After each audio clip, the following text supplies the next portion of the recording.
What's up? How you doing?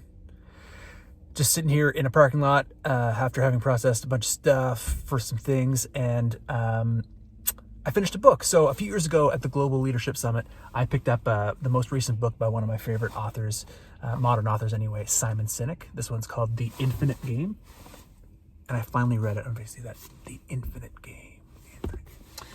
This is the third one of his books that I've read. I start with Why Leaders Eat Last, and now this one. And it did not disappoint. I thought it was a really great book, great read. Just give you a few thoughts on it really quick. Simon Sinek did not come up with the concept of it. It was he borrowed it from another guy named James Carse, who wrote a book called Finite Infinite Games. So it's just a friendly little reminder that we are all remixing our ideas together. Only God creates out of nowhere. So just in brief, the book essentially is an argument that there are finite games and infinite games. Each have their own conventions. So if there are at least two parties engaged in interplay, well, you've got yourself a game. So in finite games, there are known players, agreed upon rules, shared objectives, and there's an endpoint. Either the time runs out or you hit the maximum score. In infinite games, well, not so much. A quote here, reading, it says, in an infinite game, the primary objective is to keep playing, is to perpetuate the game. So Sinek does a lot of work with military think tanks and in the government or whatever, but his books end up focusing mostly on business. I think he thinks that's a little bit more applicable, which I agree is very, very important for most of us. He spends the back half of the book really kind of developing a lot of the thoughts and how an infinite mindset works in business. And that's really important for us, but a little bit less interesting to me because it's not really where my head's at. My head spun in a number of different places when reading the book, but the number one place that it could not stop spinning was surrounding, obviously, the current world that we are in the sort of, pandemic-laden world that we're in. As we were nearing the end of 2020, the amount of people that were just really, really looking forward to that calendar flipping over to 2021, as though somehow the world will be set to rights on January 1st.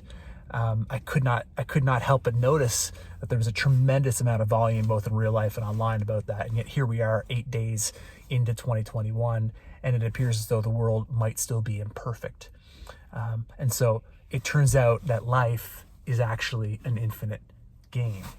Depending upon the circles that you're in, maybe you've heard a little bit of talk in the last little while about self-care in this last season. We've got to take care of ourselves. We've got to look out for ourselves. No one's going to do that for us.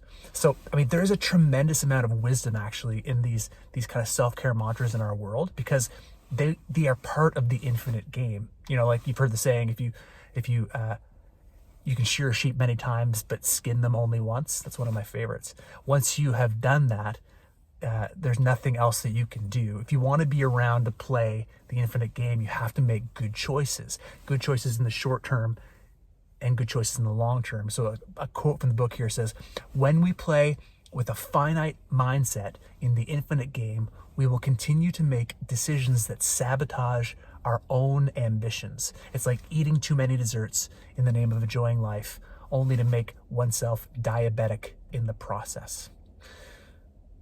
However, in the infinite game, the point of self-care, it points beyond the self. So this is another quote. To ask what's best for me is finite thinking, but to ask what's best for us is infinite thinking. And this is the point that I've been wrestling with mostly. Now, Sinek, as far as I know, has not made any sort of public profession of faith in Jesus Christ, but I have.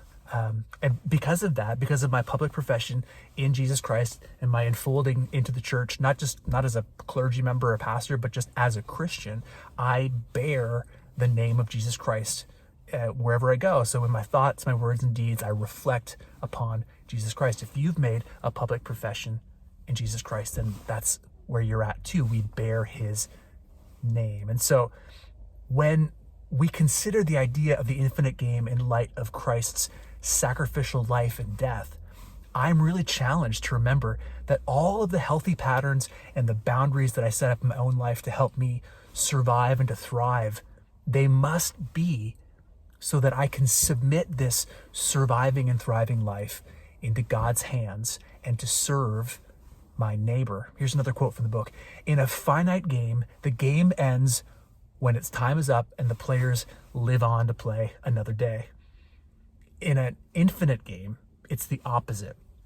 It is the game that lives on, and it is the players whose time runs out.